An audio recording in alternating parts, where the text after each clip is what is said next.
nepodceňovať aj také tie možno, že na pohľad nezaujímavé alebo veľmi jednoduché skúsenosti, aby si aj viacej verili a aby vedeli možno, že ukázať, v čom sú dobrí. Je to taký dôkaz pre ich budúcich zamestnávateľov alebo nejakých firemných partnerov.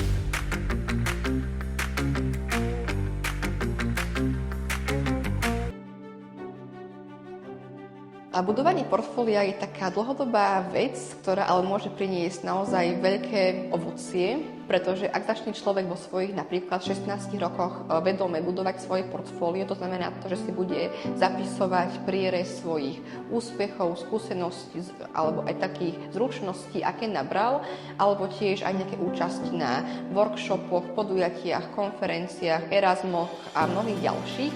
Je to časť ich portfólia, aké si budujú. Je to taký dôkaz pre ich budúcich zamestnávateľov alebo nejakých firemných partnerov, že to sú ľudia, ktorí na sebe naozaj kontinuálne makajú a vie to byť naozaj vo formáte či už online alebo offline.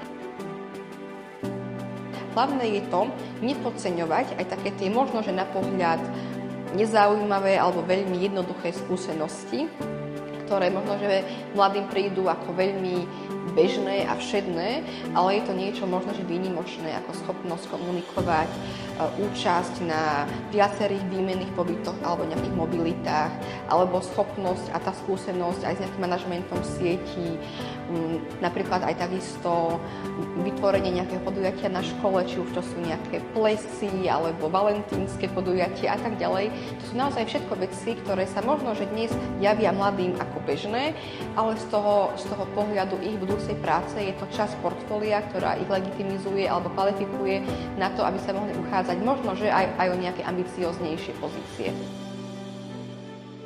Ďalším dobrým tipom, ktorý môže mladým do istej miery pomôcť v tom, aby si aj viacej verili a aby vedeli možno, že ukázať, v čom sú dobrí, je to, že si budú cieľene ukladať nejaké možno, že pochvaly alebo nejaké milé správy, ocenenia, povzbudenia a certifikáty. Ja to volám Kudos folder. Je to váš nejaký, povedzme, že taký virtuálny priestor, súkromný, kde si vy ukladáte vaše svetlé chvíľky. Kudos znamená pochvala alebo kompliment. A môže to byť napríklad vo formáte nejakého Google Drive alebo nejaké USBčko, čokoľvek, kde si vlastne uchovávame nejaké milé správy a nejaké naše úspechy. Je to niečo menej formálnejšie ako je portfólio.